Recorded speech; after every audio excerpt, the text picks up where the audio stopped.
তিতাবৰৰ দীপাংকৰ গগৈৰ মৃত্যুৰ তদন্তৰ নিৰ্দেশ দিয়া হৈছে। চাঞ্চল্যকৰ ঘটনাৰ তদন্তৰ নিৰ্দেশ দিছে ডিজিপি জিপি সিঙে। পূব মণ্ডলৰ আইজিপি জিতমল দলে কৰিব তদন্ত। পৰীক্ষা কৰা হ'ব আৰক্ষী থানাৰ চিচিটিভি ফুটেজ। মুকলিৰ সময়ত মেডিকেল ৰিপৰ্টো কৰা হ'ব পৰীক্ষা। আৰক্ষীয়ে মুকলি কৰি দিয়াৰ পিছত ঘৰত উদ্ধাৰ হৈছিল মৃতদেহটো।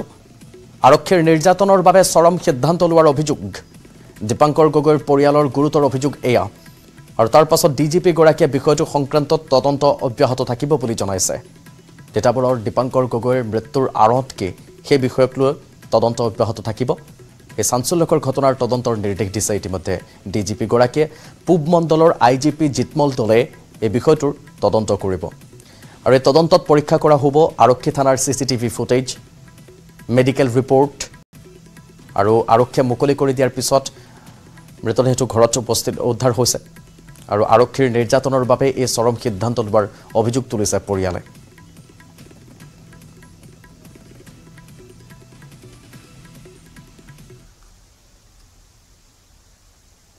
আনফালে তিতাবৰৰ যুৱক দীপাংকৰ গগৈৰ মৃত্যুত তিতাবৰৰ বিধায়ক ভাস্কৰ বৰুৱাৰ প্ৰতিক্ৰিয়া ব্যক্ত কৰিছে।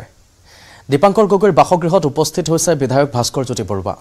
সমগ্ৰ ঘটনাৰ ন্যায়িক তদন্তৰ দাবী জনাইছে বিধায়কগৰাকীয়ে। ভৱিষ্যতে যাতে এনেকুৱা হত্যা এনকাউণ্টাৰ বন্ধ কৰে অসম চৰকাৰৰ দাবী জনাইছে তেনেধৰণে বিধায়ক ভাস্কৰ বৰুৱাই।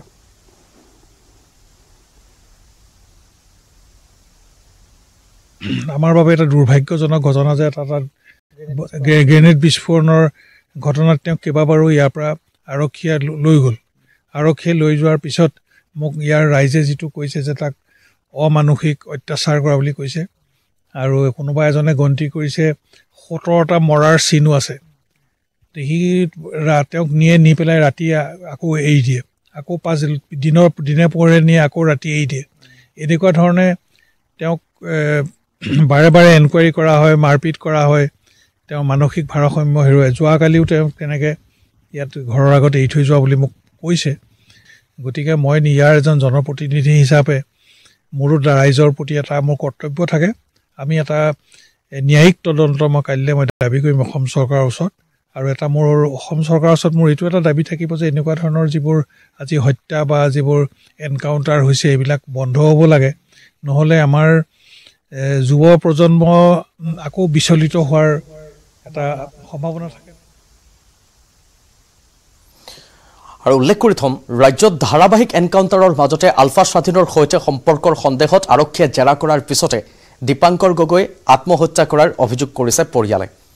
যোৰহাটৰ বিৰিণা হায়েকত সংঘটিত হৈছে এই চাঞ্চল্যকৰ আত্মহত্যাৰ ঘটনাটো। 4 দিন পূৰ্বে যোৰহাট আৰক্ষীয়ে যোৰহাটৰ গ্ৰেনেড বিস্ফোৰণৰ ঘটনা সন্দৰ্ভত আটক কৰি জেৰা কৰিছিল দীপাংকৰক। আৰক্ষীয়ে জেৰাৰ অন্তত যাবলৈ দিয়াৰ পিছতে ঘৰৰ চৌহদত চিপ লৈ ওলমি থকা অৱস্থাত দীপাংকৰৰ মৃতদেহটো উদ্ধাৰ হৈছে। আৰক্ষীৰ আতিশয্যত চৰমপন্থা বাছি লোৱাৰ অভিযোগ তুলিছে তাৰ পাছতে পৰিয়ালে। আনহাতে উগ্ৰপন্থী বিচৰাৰ নামত পৰিয়ালক হাৰাশাস্তিৰ অভিযোগ। উল্লেখ কৰিম, পূৰ্বে আলফা স্বাধীনত যোগদান কৰাৰ পিছত নাগালেণ্ডত নিৰাপত্তা বাহিনীয়ে কৰায়ত্ব কৰিছিল দীপাংকৰক।